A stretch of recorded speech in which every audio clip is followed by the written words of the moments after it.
উতাইবা বলছে আমার ঘুম আসে না। এ আমার সঙ্গী সাথীরা, আমাকে তোমরা পাহারা দাও। আমার মনে হয় কোন বাঘ এসে আমায় অ্যাটাক করে নিয়ে যাবে, কোন বাঘ এসে আমায় ধরে নিয়ে যাবে। উতাইবার সঙ্গী সাথীরা বলল, না না না, তোমাকে কেউ ধরতে পারবে না, তোমার কোনো ক্ষতি হবে না, কারণ তুমি সবার মাঝখানে শুয়েছো। তার চতুর্দিকে উটগুলিকে বসিয়ে দিলাম, যদি কোনো বাঘও আসে তাহলে সাইডে যারা আছে তাদের উপর আক্রমণ করবে, তোমার কোনো কিছুই হবে না। সবাই যখন গভীর রাতের বেলা ঘুমিয়ে পড়ল, ওই আবু লাহাবের বেটা উতাইবা রাতের বেলা ঘুম আসে না। আল্লাহ পাক প্রিয় নবী তিনি যে হাত তুলে কথা বলেছিলেন, আমার আল্লাহ তার জন্য জঙ্গলের একটা বিরাট হিংস্র বাঘকে নিযুক্ত করে দিল। ওই বাঘ গুটি গুটি পায়ে উতাইবার দিকে আসতে লেগেছে। উতাইবা দূর থেকে দেখতে পায় ওই যে বাঘ আসে, উতাইবা পাশে যারা ঘুমিয়েছিল তাদের ডাক দেয়, এ ভাই তাড়াতাড়ি ওঠ, ওই বাঘ আসছে, আমার ভয় হয় আমায় মনে ধরে ফেলবে। কিন্তু এত ঘুম তারা ঘুমাতে লাগলো, ওদের কারোর ঘুম ভাঙলো না। এত ডাকা ডাকলো, ওদের কারোর ঘুম ভাঙলো না। আর ওই জঙ্গলের বাঘ কোন উটকে আঘাত করে নাই, অন্য কোন মানুষকে আঘাত করে নাই। প্রিয় নবী মুহাম্মদুর রাসূলুল্লাহ সাল্লাল্লাহু আলাইহি ওয়াসাল্লামের নূরানি চেহারা মোবারকে যে থুতু দিয়েছিল, আর নবীজির কন্যা হযরত যায়েনব রাদিয়াল্লাহু আনহার সঙ্গে এমন বেয়াদবি করেছিল, ওই উতাইবাকে বাঘ মাঝখান থেকে তার গর্দান ধরে তুলে নিয়ে চলে গেল। একবার জোরে বলেন সুবহানাল্লাহ। সকাল হয়ে গেল, উতাইবাকে খুঁজে খুঁজে আর পায় না। অনেকটা খোঁজাখুঁজি করার পর দূরে দেখা গেল উতাইবা ছিন্ন ভিন্ন বডি ওই জমিনেই পড়ে রয়েছে। পাক বলল, আমি আল্লাহর সৃষ্টি একজন মাখলুকাত, তোর মতো নালায়েকের গোশত আমি খাই না। পাক মেরে অঙ্গ প্রত্যঙ্গ ছিঁড়ে দিয়ে চলে গেছে, কিন্তু তার গোশত খায়নি, কারণ বাঘও আমার নবীকে ভালোবাসতো। কথা ঠিক কি না? জওয়ানেরা, যুবকেরা, আপনারা জানেন আমার নবী যখন হালিমার ঘরে, রাসূলের এই হালিমার ঘরে থাকা অবস্থায় তার সিনা চাক হয়েছিল, হয়েছিল না হয়নি? আল্লাহ শুনিয়েছেন, আলাম নাশরাহ লাকা সাদরাক ওয়া ওয়াদানা আনকা বিজরাক। আলাম নাশরাহ লাকা সাদরাক, আল্লাহ বলেন হাবিব, আমি আল্লাহ আপনার বক্ষকে কি বিদীর্ণ করে দেয়নি? ওয়া ওয়াদানা আনকা বিজরাক, এবং আপনার এই বোঝাকে আমি আল্লাহ হালকা করে দিয়েছি। আমার ভাইজানেরা, তো প্রিয় নবী ওই হালিমার বাড়িতে থাকা অবস্থায় একটা বকরিকে খুব ভালোবাসতেন। সব নবীরা কম বেশি বকরি চড়িয়েছে। মুসা নবীও বকরি চড়িয়েছে না চড়েনি? সেই যে আসা, যে লাঠি মুসা আলাইহিস সালাম তার শ্বশুর মশাই শুআইব নবীর কাছ থেকে পেয়েছিলেন, এই লাঠিটা আজও সংরক্ষণ করে রাখা আছে। কোথায় জানেন? ইস্তাম্বুল বলে একটা দেশ আছে, এই ইস্তাম্বুলের আপনার জাদুঘরে এই লাঠিটা আজও সংরক্ষণ করে রাখা আছে। যে লাঠিটার ব্যাপারে আল্লাহ বলেছিলেন, হে মুসা ওমা তিলকা বিয়ামিনিকা ইয়া মুসা, হে মুসা তোমার ডান হাতে ওটা কি? মুসা আলাইহিস সালাম বলেন, আল্লাহ ক্বালা হিয়া আসা, এটা হলো একটা লাঠি। সেই লাঠির অলৌকিক ক্ষমতা, পাথরের উপরে মারলে পাথর থেকে ঝর্ণা প্রবাহিত হয়ে যায়, নিচে ফেলে দিলে লাঠি সাফ হয়ে যায়, আর নীল নদের দরিয়ায় মারলে লাঠি আলাগার সঙ্গে সঙ্গে 12টা রাস্তা তৈরি হয়ে যায়। জোরে বলবেন না? এই লাঠি তো আমার ভাইজানেরা, যে কথা আমি আপনাদের শোনাচ্ছিলাম, প্রিয় নবী সাল্লাল্লাহু আলাইহি সাল্লাম বকরি চড়াতেন আর বকরিকে ভালোবাসতেন। তো হালিমার বাড়ি থেকে একটা বকরি রাসূল মহব্বত করে মাঠে নিয়ে গিয়েছেন, আর সব অন্যান্য বকরিরা গেল। আর হঠাৎ করে সেই বকরির পালের উপর একটা বাঘ এসে আক্রমণ করলো। আর বকরির পালে যদি বাঘ পড়ে, বকরি আর থাকবে ওখানে? এ সময় বকরির পালের ভিতর থেকে আল্লাহর নবী যে বকরিটা পছন্দ করতেন, প্রিয় ছিল, ওই বকরিটার গর্দান ধরে তুলে নিয়ে চলে গেল বাঘ। আর অন্যান্য বকরিগুলো ওই বাঘকে দেখে তারা ছুটে ছুটে হালিমার বাড়িতে চলে আসলো। আল্লাহর নবী তিনি কাঁদতেছিলেন, প্রিয় নবীকে আম্মা হালিমা বললেন, এ আমার বেটা মুহাম্মদ ইবনে আব্দুল্লাহ, কাঁদো কেন? আম্মা জান, আমি যে বকরিকে ভালোবাসতাম, মহব্বত করতাম, আমার সেই প্রিয় বকরিটাকে বাগে নিয়ে গেল, এই কারণে আমি কাঁদতেছি। আম্মা হালিমা বললেন, বেটা আমার ঘরে আরো বকরি রয়েছে, এখান থেকে আরো বকরি তুমি নাও, এই বকরিটার জন্য তুমি কান্নাকাটি করো না। আল্লাহর নবী বললেন, আম্মা হালিমা, এই বকরিটাকে আমি বড় ভালোবাসতাম, পেয়ার করতাম, আর ওই বকরিটাকে বাঘে নিয়ে গেল। আম্মা হালিমা আমার নবীকে সান্ত্বনা দিতে লাগলেন। ও জওয়ানেরা, যুবকেরা, আল্লাহর নবী পরবর্তী সময় সুযোগ পেয়ে, সুযোগ বুঝে আল্লাহর হাবিব আম্মা হালিমার ঘর থেকে একা একা ওই জঙ্গলের দিকে আবার চলে গেলেন। বাঘ যেখানে এসে বকরিটার গর্দান ধরে তুলে নিয়ে গেল, আল্লাহর নবী গুটি গুটি পায়ে ওই জায়গাতে তিনি চলে গেলেন। জঙ্গলের ভিতরে গিয়ে দেখতে পেলেন আমার নবীর প্রিয় বকরিটাকে মাঝখানে রেখে জঙ্গলের বাঘগুলি তারা পাহারা দেয়। আল্লাহর নবী যাওয়ার সঙ্গে সঙ্গে বাঘগুলি আমার নবীকে সালাম জানায়। আল্লাহর নবী সময় বললেন, এ জঙ্গলের বাঘ, আমি এই বকরিটাকে বড় পেয়ার করতাম, মহব্বত করতাম, এই বকরিটাকে তোমরা কেন তুলে আনলে? বাঘগুলি বলেছিল, ইয়া রাসূলুল্লাহ, হাবিবাল্লাহ, আপনি আমাদের নবী, শুধু মানুষের নবী নয়, আপনার নূরানি চেহারা মোবারক দেখার জন্য আমাদের বড় ইচ্ছা হয়। যখনই আমরা যাই আর বকরিগুলি নিয়ে সবাই বাড়ি চলে যায়, আপনার নূরানি চেহারা মোবারক ভালোভাবে দেখা হয় না। এজন্য আমাদের বিশ্বাস, আপনার প্রিয় বকরিটা নিয়ে আসলে আপনি বকরিটার জন্য আপনি এখানে আসবেন, আর আপনার নূরানি চেহারা মোবারক আমরা ইতমিনানের সঙ্গে দেখে নেব। জোরে বেয়াদবিটা ক্ষমা করে দিন। বাঘ আমার নবীকে চিনেছিল। আরে নবী কি, যারা ওলিয়া ওলিয়া বাঘ তাদের চিনেছিল না, চেনেনি? এই যে বসিরহাটে একজন আল্লাহর ওলির মাজার আছে, যিনি হলেন শাহ আলী রাহমাতুল্লাহ আলাইহি। এই শাহ আলী রাহমাতুল্লাহ আলাইহি তিনি বাঘ চড়ে বেড়াতেন। জি, আমরা বাইক চড়ে বেড়াই, তিনি বাঘ চড়ে বেড়াতেন। এ সময় হুজুর যখনই যেতেন বাজারে বা বিভিন্ন লোকালয়ে, মানুষ দেখে ভয়ে পালিয়ে যেত। এই বাঘ আসছে, বাঘ আসছে। হুজুর বলতেন, বাবা এই বাঘ আমাদের কোনো ক্ষতি করবে না, এই বাঘকে আল্লাহ আমার তাবে করে দিয়েছে, এই বাঘ কোনো ক্ষতি করবে না তোমাদের। সেই হুজুর বাঘকে ব্যবহার করে বিভিন্ন জায়গায় তিনি যেতেন। একটা সময় আল্লাহ যে নির্ধারিত হায়াত দিয়েছিলেন, আল্লাহ শুনিয়েছেন, ওমা কানা লিনাফসিন আন তামুতা ইল্লা বিইজনিল্লাহ কিতাবাম মুআজ্জাল ওমা ইউরিদ সাওয়াবাদ দুনিয়া নুতিহি মিনহা ওমা ইউরিদ সাওয়াবাল আখিরাতি নুতিহি মিনহা। আল্লাহ বলেন, ওমা কানা লিনাফসিন আন তামুতা ইল্লা বিইজনিল্লাহি কিতাবাম মুআজ্জাল, যে প্রতিটা নফস এটা আল্লাহর হুকুম ছাড়া কেউ মরতে পারে না, আর প্রত্যেকের মরণের জন্য একটা সময় নির্ধারণ করা রয়েছে। ওই সময় ওই মুআজ্জাল আসলে আর কেউ এই দুনিয়ার জমিনে থাকতে পারবে না। আল্লাহ আরো শুনিয়েছেন, আইনামা তাকুনু ইদরিকুমুল মাউতু ওয়ালাউ কুনতুম ফি বুরুজিম মুশাইয়াদা, মরণ থেকে কেউ পালাতে পারবে না। মরণের সময় হয়ে গেলে সুউচ্চ অট্টালিকায় যদি আশ্রয় নেয়, মরণ কিন্তু আমাদের ওখানে গিয়ে পাকড়াও করবে। কথা ঠিক কি না? একদিন তোমারি নাম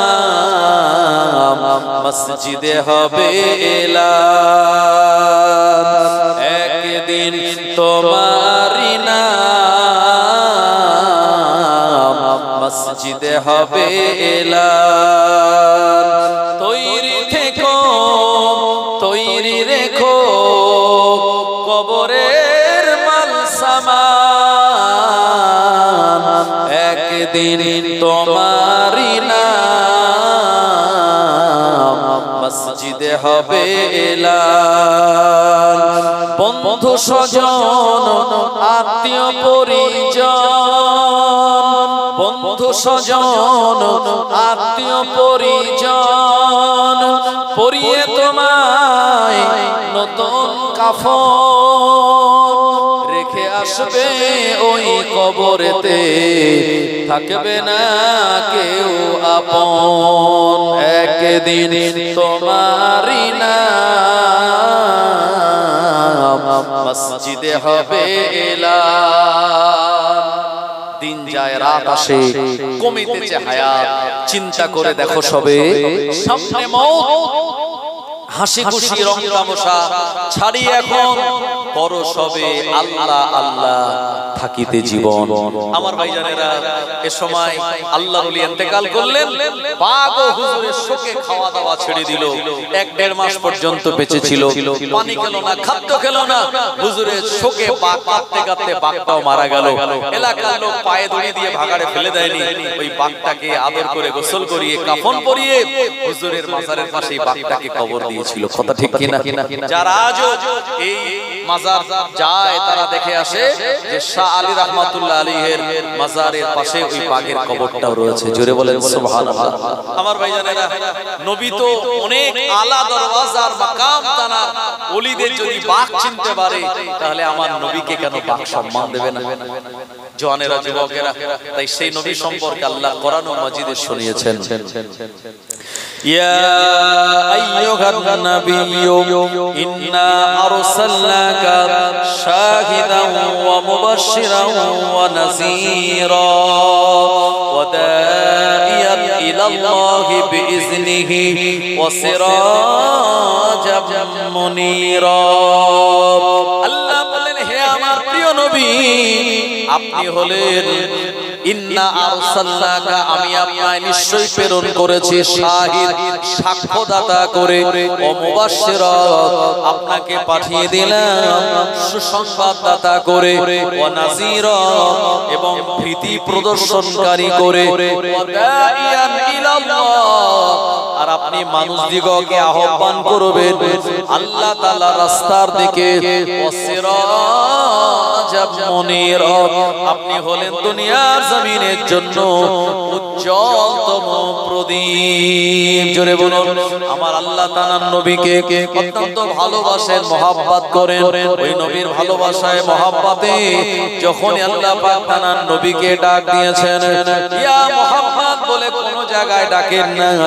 আল্লাহর নবী বললেন, ইয়া আদম, ইয়া নূহ, ইয়া সালেহ, ইয়া যাকারিয়া, ইয়া ইয়াহইয়া, ইয়া ইয়াকুব, ইয়া ইউসুফ, ইয়া ইসমাঈল, ইয়া ঈসা, ইয়া মুসা। কিন্তু কোন জায়গায় আল্লাহ পাক তাআলার নবীকে শুধু তার নাম ধরে ডাকেন নাই। যখনই নাম ধরেছেন, যখনই ডাকার ইচ্ছা করেছেন, আল্লাহ পাক তাআলার নবীকে সুন্দর সুন্দর লাকাব দিলেন, নাম দিলেন। আল্লাহ বললেন তাআলার নবীকে, ইয়াসিন ওয়াল কুরআনিল হাকীম ইন্নাকা লামিনাল মুরসালিন।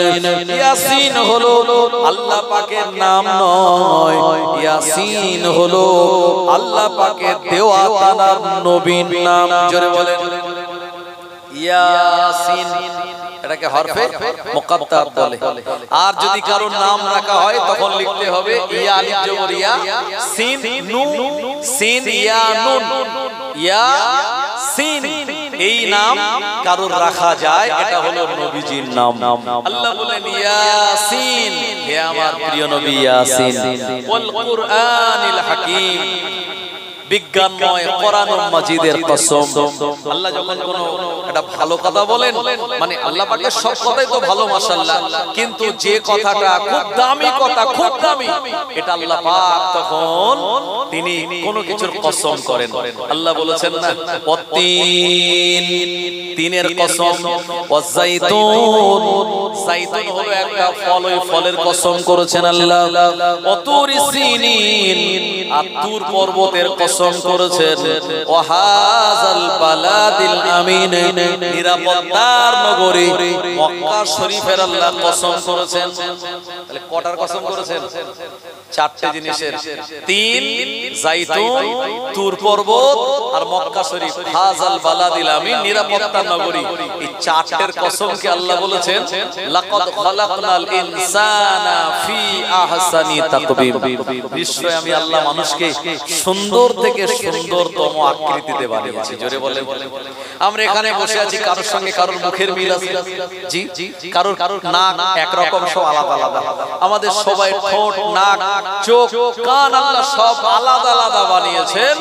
একই মায়ের ৫-৭টা সন্তান, কারোর সঙ্গে কারোর মিল নাই। এটা আল্লাহ পাকের কুদরতি ক্ষমতা। জোরে বলেন সুবহানাল্লাহ। আল্লাহ সেই নবীকে বললেন ইয়াসিন, হে আমার নবী ইয়াসিন, ওয়াল কুরআনিল হাকীম, বিজ্ঞানময় কোরআন মাজিদের কসম, ইন্নাকা লামিনাল মুরসালিন, আমি আপনাকে বানিয়েছি দুনিয়ার জমিনে রাসূলগণের অন্তর্ভুক্ত করে। আর শুধু রাসূলগণের অন্তর্ভুক্ত নয়, আমি আল্লাহ আপনাকে বানালাম ইমামুল আম্বিয়া করে। ইমাম মানে নেতা, নবী শব্দের বহু বচন হলো আম্বিয়া। আমাদের নবী হলেন ইমামুল আম্বিয়া।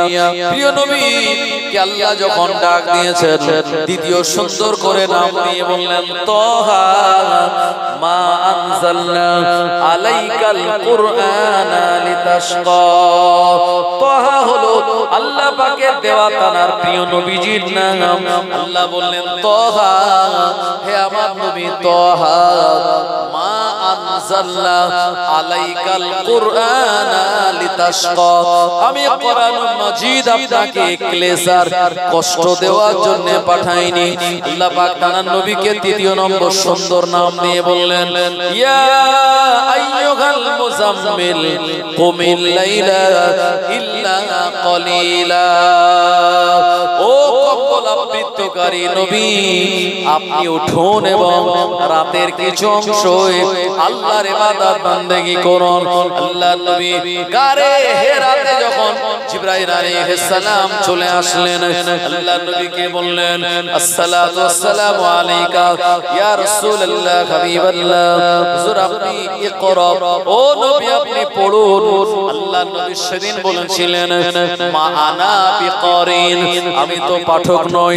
আবার বললেন ও নবী ইকরা, আপনি পড়ুন। আমার নবী বললেন মা আনা বিকারিন, আমি তো পাঠক নই। এরপরে জিবরাইল আলাইহিস সালাম আল্লাহর নবীকে আলতো করে চাপ দিয়ে ছেড়ে দিলেন। প্রিয় নবী জবান মোবারক তিনি তানা জবান দিয়ে সূরা আলাকের 5 আয়াত পড়ে দিয়েছিলেন। ইকরা বিসমি রাব্বিকাল্লাযী খালাক, খালাকাল ইনসানা মিন আলাক, ইকরা ওয়া রাব্বুকাল আকরামুল্লাযী আল্লামা বিল কলাম, আল্লামাল ইনসানা মা লাম ইয়ালাম। সূরা আলাকের 5 আয়াত আমার নবীর জবান দিয়ে বেরিয়ে গেল। প্রিয় নবী এই আয়াতে কারিমা পড়তেও অত্যন্ত পছন্দ করেছিলেন, ভালোবেসেছিলেন। এরপরে তিনি এই ঘটনা ঘটার পর আপন ঘরে চলে গেলেন। এই জায়গায় যাওয়ার পর বিবি খাদিজাকে বলেছিলেন খাদিজা সাম্বিলুনি দাসিলুনি, তুমি আমায় তাড়াতাড়ি কম্বল দ্বারা চাপা দাও। আল্লাহর নবী তানার গোটা বডিটা ভাইব্রেশন হচ্ছিল, তিনি প্রকম্পিত হচ্ছিলেন। ওই নবীকে লক্ষ্য করে আল্লাহ বললেন ইয়া আইয়ুহাল মুজাম্মিল জিবরিল ও কম্বল আবৃতকারী নবী আপনি উঠুন কুমিল লাইলা ইল্লা কলিলা আপনি উঠুন এবং রাতের কিছু অংশে আল্লাহর ইবাদত বন্দেগী করুন একবার জোরে বলুন সুবহানাল্লাহ ও নবীর উম্মত উম্মাতানিরা আমাদের উপরে 5 ওয়াক্তের নামাজ ফরজ আল্লাহ পাক তার হাবিবের উপরে আরো অতিরিক্ত আরেক ওয়াক্তের নামাজ দিয়েছিলেন যেটি তাহাজ্জুদের নামাজ ওই নবীকে আমার আল্লাহ সুন্দর রকম ভাবে চতুর্থ নাম দিয়ে ডাক দিয়ে বললেন ইয়া আইয়ুহাল মুদাসসির কুম ফাআনজির ও চাদর আবৃতকারী নবী আপনি উঠুন এবং মানুষদেরকে ভীতি প্রদর্শন করুন ওই নবী সারাটা জীবন চিন্তা করেছেন আমার উম্মত কিভাবে নাজাত পাবে কিয়ামতের মহা ময়দানে সব নবীরা নাফসি নাফসি নাফসি নাফসি করলেও আমাদের নবী ওই দিন তিনি বলবেন আইনা উম্মতি আইনা উম্মতি আমার উম্মত কোথায় আসআলুকা উম্মতি আসআলুকা উম্মতি আমি আমার উম্মতকে চাই ইয়া রাব্বি হাবলি উম্মতি আমার উম্মতের উপায় কি গোটা কিয়ামতের মহা ময়দানে সব নবীরা যেদিন নাফসি নাফসি করবেন আমাদের নবী উম্মতের নাজাতের জন্য আল্লাহ পাকের কাছে তিনি দোয়া চাইবেন ওই নবীকে ভালোবাসুন মহব্বত করুন আল্লাহর নবীকে যারা ভালোবেসেছিল মহব্বত করেছিল আমার আল্লাহ তাদের সম্মান আর ইজ্জতগুলিকে বাড়িয়ে দিয়েছিলেন ফুরফুরা শরীফের মুজাদ্দিদুজ জামান আলা হযরত হুজুর পীর কেবলা রাহমাতুল্লাহ আলাইহি প্রিয় নবীকে ভালোবেসেছিলেন মহব্বত করেছিলেন আর এই ভালোবাসা মহব্বত করার কারণে ফুরফুরা শরীফের জমিনে আল্লাহর নবী স্বয়ং তিনি উপস্থিত হয়েছিলেন একবার জোরে বলুন সুবহানাল্লাহ আমার নবী হলেন হায়াতুন নবী প্রিয় নবী শুনিয়েছেন মান যারা কবরি বাদা ওয়াফাতি ফাকান্নামা যারানি ফি হায়াতি যে ব্যক্তি আমার কবরটা আমার মাজারটা জিয়ারত করলো ওই ব্যক্তিটা যেন সরাসরি আমার সঙ্গে মোলাকাত করে গেল ও জওয়ানেরা যুবকেরা আল্লাহর নবী আরো শুনিয়ে দিলেন মিশকাত শরীফে কিতাবুর রুইয়া নামক বাবের ভিতরে এই হাদিসটার অবস্থান আল্লাহর নবী শুনিয়েছেন ক্বালা মান রাআনি ফিল মানামি ফাকাদ রাআনি ফা ইন্নাশ শাইতানা লা ইয়াতামাসসালু ফি সূরাতি যে আমায় দেখবে সে হক দেখবে আর সত্য দেখবে কারণ শয়তান সবার রূপ ধারণ করতে পারলেও প্রিয় হাবিবের প্রিয় নবীর রূপ ধারণ করার মতো ক্ষমতা আমার আল্লাহ শয়তানকে দেয় না জোরে বলুন সুবহানাল্লাহ কৃষ্ণ একজন মহিলা এই বাচ্চাটার কাছে ঝুঁকে গিয়ে আযানের বাণী দেওয়া শুরু করেছে আল্লাহু আকবার আল্লাহু আকবার এই বাণী আযান ওই বাচ্চাটার কানে দেওয়ার সঙ্গে সঙ্গে ওই বাচ্চাটার অস্থিরতা এবং তার কান্নাটা এক নিমিষে বন্ধ হয়ে গেল ও জওয়ানেরা যুবকেরা আল্লাহ পাক যখন আমাদের দুনিয়া জমিনে পাঠিয়েছেন শয়তান এসে আমাদের ছুঁয়ে গিয়েছিল প্রিয় নবী বললেন ডান কানে তখন আযান দাও আর বাম কানে তাকে ইকামত শুনিয়ে দাও এই ইকামত আর আযান শোনালে একদিকে যেমন শয়তান পালিয়ে যাবে অপরদিকে বাচ্চাটা বুঝতে পারবে আমাকে কোন মুসলমানের ঘরে আল্লাহ পাক পাঠিয়েছেন ওই বাচ্চাটার কান্না বন্ধ হয়ে যাবে প্রিয় নবী সাল্লাল্লাহু আলাইহি ওয়াসাল্লামের আম্মা আমিনা বলেন আমার বাচ্চাটা কান্নাকাটি করা তো দূরের কথা দুনিয়ার জমিনে যখন আগমন করেছিলেন আমি দেখেছি সাদা কাপড়ে জড়ানো অবস্থায় আল্লাহর জমিনে সিজদা হালাতে ছিলেন আরো জোরে বলেন সুবহানাল্লাহ ও জওয়ানেরা যুবকেরা প্রিয় নবী সাল্লাল্লাহু আলাইহি ওয়াসাল্লামকে আমার আল্লাহ আমাদের জন্য অত্যন্ত বড় নিয়ামত করে দুনিয়ার জমিনে পাঠিয়েছিলেন আমরা জানি কোন নবীকে আল্লাহ নবুয়তের শিলমোহর স্টাম্প মেরে পাঠান নাই, কিন্তু একমাত্র আমার আপনার নবী দয়ার নবীকে এই দুনিয়ার জমিনে পাঠানোর আগে তার ডান কাঁধের নিচে মোহরে নবুয়ত ছিল, যেটা কবুতরের ডিমের মতো একটু উঁচু হয়েছিল। এই জায়গায় চামড়ার ভাঁজ দিয়ে লেখা ছিল হাযা মুহাম্মাদুর রাসূলুল্লাহ। আর জোরে বলেন সুবহানাল্লাহ।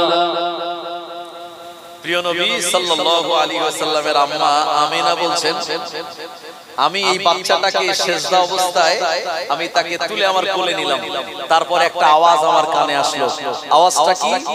আওয়াজটা হলো আরিদু আন্নি কুল্লা রুহানি, এই বাচ্চাটাকে নিয়ে যাও আর রূহের জগৎ থেকে শুরু করে গোটা দুনিয়া ঘুরিয়ে তারপরে আমিনার কাছে দাও। আমিনা বলছেন, সাময়িক সময়ের জন্য বাচ্চাটা আমার কোল থেকে গায়েব হয়ে গেল, আমি পেলাম না খুঁজে। এই সময় প্রিয় নবীকে ফেরেশতারা নিয়ে পৃথিবীর নদ নদী প্রান্তর গাছপালা গোটা পৃথিবীর জমিনে প্রিয় নবীকে ঘুরিয়ে এনেছিলেন, যাতে গাছপালা তরুলতা সবাই চিনতে পারে ইনি আখিরি জামানার নবী। এই জন্য রাসূল যখন কারোর সামনে যেতেন তো তাকে বলা লাগতো না যে ইনি আল্লাহর নবী। ওই ব্যক্তি বা ওই প্রাণী বা ওই যে কোনো জীবজন্তু বলুন আর মানুষ বলুন, রাসূলকে দেখলেই চিনতে পেরে যেত ইনি আখিরি জামানার নবী। জোরে বলবেন না সুবহানাল্লাহ। আমরা যখন কবরে যাব, এই কবরে আমাদের নবীকে দেখানো হবে কি হবে না? প্রশ্ন কিন্তু তিনটি হবে, বুখারীতে বর্ণিত। একটা হলো মান রব্বুকা, দ্বিতীয় ওমান দীনুকা, আর তৃতীয় নম্বর প্রশ্ন হলো মা কুনতা তাকুলু ফি হাযার রাজুল। আমার নবীকে দেখিয়ে এই কথাটা বলা হবে। যদি নবীর সুন্নাত মাথায় থাকে, এই দাড়িটা নিয়ে যদি আমরা কবরে যেতে পারি, রাসূলের ভালোবাসা যদি অন্তরে থাকে, সেদিন কিন্তু আমরা দেখেই বলতে পারবো হাযা মুহাম্মাদুর রাসূলুল্লাহ সাল্লাল্লাহু আলাইহি ওয়াসাল্লাম। আর যদি দাবি করি নবীর উম্মত আর শরীরে নেই কোন নবীর সুন্নাত, তাহলে সে কিন্তু দেখে বলবে হা হা লা আদরি, হায় হায় আমি তো তাকে চিনতে পারি না। আমার ভাইজানেরা, এইজন্য দো জাহানের বাদশা তিনি প্রিয় নবী মুহাম্মদুর রাসূলুল্লাহ সাল্লাল্লাহু আলাইহি ওয়াসাল্লাম। আমার ভাইজানেরা, আবু তালিব বলছেন, আবু তালিবকে রাসূলের আপন চাচাজি। মনে রাখুন, আব্দুল মুতাল্লিবের 10টা বেটা, কারো নাম হারিস, কারো নাম জুবাইর, কারো নাম মুকাওয়াম, কারো নাম আওয়াম, কারো নাম জহম, কারো নাম আব্বাস, কারো নাম হামজা, কারো নাম আবু লাহাব, কারো নাম আবু তালিব। রাসূলের আব্বার নাম আব্দুল্লাহ। ভাই আবু তালিব বলছেন, রাসূলের বয়স মানে আমার এই ভাতিজার দুনিয়াবি বয়স মাত্র যেদিন 4 দিন, 4 ডেজ। এই 4 দিন বয়স, রাতের বেলা একটা তক্তার উপরে, একটা কাঠের উপরে আমার এই ভাতিজা মুহাম্মদকে শুইয়ে দেয়া হয়েছে। এই সময় আকাশের চাঁদের বয়স কত? 16 দিন বয়স, তাই না? রাসূলুল্লাহ 12 তারিখে যদি দুনিয়াতে আসেন আর রাসূলের দুনিয়াবি বয়স যদি 4 দিন হয়, তাহলে চাঁদের বয়স কত? 16 দিন। আর এই 16 দিনের চাঁদ কি সরু চাঁদ না মাঝারি না পুরো গোলাকার? পুরো গোলাকার। কারণ চাঁদ একেবারে 11 দিনের পর থেকে চাঁদ একদম পুরো গোল হয়ে যায়। এইজন্য এই গোলাকার চাঁদটাকে আরবিতে বলা হয় বদরুন। মদিনার মানুষেরা বলেছিল তালা আল বাদরু আলাইনা, পূর্ণিমার উজ্জ্বল গোলাকার চাঁদ আমাদের কাছে আগমন করেছে। জোরে বলুন। এই চাঁদ সুন্দর আলো দেয়, জ্যোতি দেয়। চাঁদের আলোয় মোটামুটি রাস্তা বেশ ক্লিয়ারই দেখা যায়। আবু তালিব বলছেন, একেবারে কাবা বাইতুল্লাহর সংলগ্ন এইরকম একটা জায়গাতে আমার ভাতিজা শায়িত, আর আমি বসে আছি পাশে।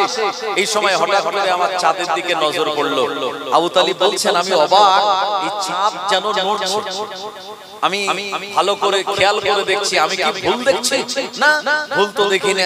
দেখছি চাঁদ নড়ছে। আমি নিচের দিকে তাকিয়ে দেখছি আমার ভাতিজার এই হাত, এই দুটি হাত এভাবে নড়াচড়া হচ্ছে। এই হাত দুটি যেভাবে নড়াচড়া হয়, আকাশের চাঁদও ঠিক সেভাবেই নড়াচড়া করছে। জোরে বলবেন না? আবু তালিব অবাক হয়ে গেলেন। আবু তালিব প্রিয় নবী যেহেতু তখন ছোট, এ সময় কিছু জিজ্ঞাসা করেন নাই। ও মুসলমানের আমার, আল্লাহর নবী যখন বড় হলেন, চাচাজি আবু তালিব জিজ্ঞাসা করেছিল। আর ঘটনাক্রমে দাদু আব্দুল মুতাল্লিবের ইন্তেকালের পর ওই আবু তালিবের বাড়িতে আমার নবী লালিত পালিত হয়েছিলেন। চাচাজি আবু তালিবের সঙ্গে দুইবার সিরিয়ায় যাওয়ার সৌভাগ্য হয়েছিল। চাচাজি আবু তালিবের সঙ্গে সিরিয়ায় যেতে গিয়ে বুহাইরা নামক পাদ্রী আমার নবীকে দেখে টার্গেট করে বলেছিল, এই ছেলেটাই তো আখিরি জামানার নবী।